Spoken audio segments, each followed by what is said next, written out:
நம்ம பண்ணையிலே ஒரு அற்புதமான பிராணின்னா நான் ஒட்டகத்தை மட்டும்தான் சொல்லுவேன். இதுக்கு அடுத்து தான் குதிரை எல்லாமே சொல்லுவேன். அவ்வளோ விஷயங்கள் இது வந்து சேறு சகதியில் மட்டும் போடக்கூடாது. மழை ஃபுல் மழையில் நிற்கலாம், ஃபுல் வெயில் உங்களுக்கு சொல்லவே வேண்டியதில்லை. ராஜஸ்தான் வெயிலெல்லாம் அதிலலாம் நிற்கலாம். சொல்கிறேன், அந்த யூனிவர்சிட்டிலாம் இதை ஆராய்ச்சி பண்ணிக்கிட்டு இருக்காங்க. இதை குடித்து வாழ்கிற மக்கள்லாம் நல்ல திடாத்திரமாகவும் சுகரு ப்ரெஷரு எதுவுமே இல்லாதவங்கவும் நிரூபிச்சிருக்காங்க.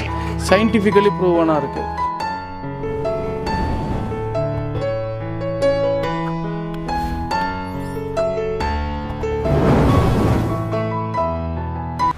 சார் வணக்கம். வணக்கம் சார், மீண்டும் உங்களை ஒரு வருஷம் கழித்து சந்திக்கிறோம். சார், உங்கள் பண்ணையில் என்னென்னலாம் சேஞ்சஸ் பண்ணியிருக்கீங்க அதை பற்றிலாம் கொஞ்சம் சொல்லுங்கள் சார். வணக்கம், நான் டாக்டர் சாதிக்.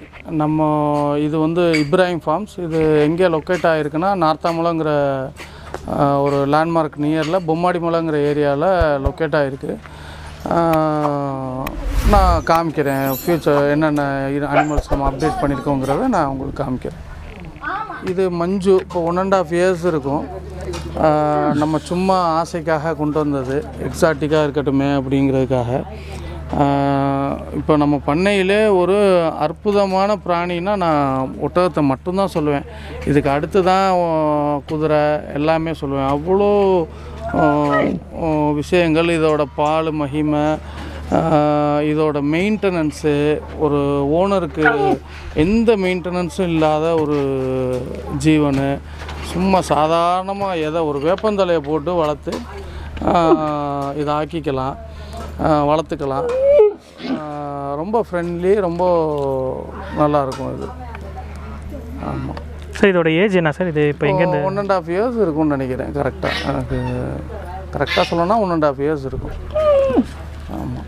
இப்போ இது தமிழ்நாட்டிலே நிறைய பேர் வச்சுருக்காங்களா எப்படி சார்? இது தமிழ்நாட்டில் இப்போ கணிசமாக வந்துக்கிட்டு இருக்குது. இப்போ கேமல் மில்க்லாம் 400 500க்கு விற்றுக்கிட்டு இருக்காங்க அப்படிலாம் சொல்கிறாங்க. நம்ம போய் அதை ட்ரை பண்ணதில்லை. இது நான் வந்து முன்னாடிலேருந்து நான் எக்ஸாட்டிக்காக இதை வளர்த்துட்ருக்கேன். ஆமாம் சார், இப்போ இது நம்ம கிளைமேட்டுக்கு செட் ஆகுதா? ரொம்ப 100% செட் ஆகும். இது வந்து சேறு சகதியில் மட்டும் போடக்கூடாது. ஃபுல் மழையில் நிற்கலாம், ஃபுல் வெயில் உங்களுக்கு சொல்லவே வேண்டியதில்லை. ராஜஸ்தான் வெயிலெல்லாம் அதிலலாம் நிற்கலாம். கீழே வந்து சேறு சகதியில் இருந்தேன்னா கண்டிப்பாக ஃபங்கஸ் அட்டாக் ஆகி ஸ்கின் டிசீஸ் வந்து அது புண்ணாகி ரொம்ப ஒட்டகம் அப்படி தான் தவறி போச்சு. தவிர ஒரு எந்த வித மெயின்டெனன்ஸு செட்டு எதுவுமே இதுக்கு தேவையில்லை. வெயிலில் பாட்டு வெயில் கிடக்கும், மழை பாட்டு மழையில் கிடக்கும். ஆனால் சேறு சகதியாக இருந்தால் மட்டும் மாற்றி கட்டி ஒரு செட்டில் போட்டுக்கலாம் வேணும்னா. மற்றபடி எந்த ஒரு மெயின்டெனன்ஸில் பால் ரொம்ப அற்புதமான பாலாக இருக்கும். கிட்டத்தட்ட ஒரு 4-5 லிட்டர்லாம் ஈஸியாக கறக்கும். இதில் ஒரு ஸ்பெஷல் என்னென்னா தயிர் ஆகாது பால். இதில் ஒரு பெரிய மகத்துவமானது. அப்படியே டைரெக்டாக எடுத்து டைரெக்டாக குடிக்கிறதும் இருக்குது, காய்ச்சி டீ போட்டு குடிக்கிறதும் இருக்குது. ரொம்ப நல்லா இருக்கும். அந்த ஒரு ராஜஸ்தானில் அந்த ஒரு யூனிவர்சிட்டி, கரெக்டாக நான் உங்களுக்கு சொல்கிறேன், அந்த யூனிவர்சிட்டிலாம் இதை ஆராய்ச்சி பண்ணிக்கிட்டு இருக்காங்க. இதை குடித்து வாழ்கிற மக்கள்லாம் நல்ல திடாத்திரமாகவும் சுகரு ப்ரெஷரு எதுவுமே இல்லாதவங்கவும் நிரூபிச்சிருக்காங்க. சயின்டிஃபிக்கலி ப்ரூவனாக இருக்குது. ஆமாம், அதனால் இது ரொம்ப இது இருக்கும். நம்ம பண்ணையில் அதெல்லாம் கிடையாது. நம்ம ஒரு ஆசைக்காக வளர்க்குறோம். ஃப்யூச்சரில் என்ன டிசைட் பண்ணுதுன்னு பார்ப்போம். இப்போதைக்கு நம்ம ஆசைக்காக வச்சுருக்கோம்.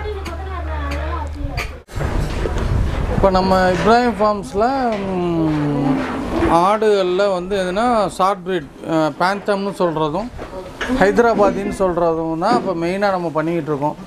இதுகளில் எப்போது குட்டி கேட்டாலும் 365 days நம்மளால் குட்டி கொடுக்க முடியும், பெருசும் கொடுக்க முடியும். இது இல்லாமல் போயர் ஸ்டார்ட் பண்ணியிருக்கோம். தலைச்சேரி வந்து பேசிட்டு அடுத்து வர்றது. இந்த 3 ப்ரீடுக்குள்ளே எது கேட்டாலும் நம்ம கொடுக்குற மாதிரி நம்ம ரெடி பண்ணிகிட்டு இருக்கோம். முக்கியமாக இந்த பேந்தம் கோட்ஸு தமிழ்நாடு ஃபுல்லாக கொடுத்துட்ருக்கேன். எப்போ கேட்டாலும் இது நம்ம கொடுக்குற அளவுக்கு கொடுக்கலாம் நம்ம ரெகுலராக.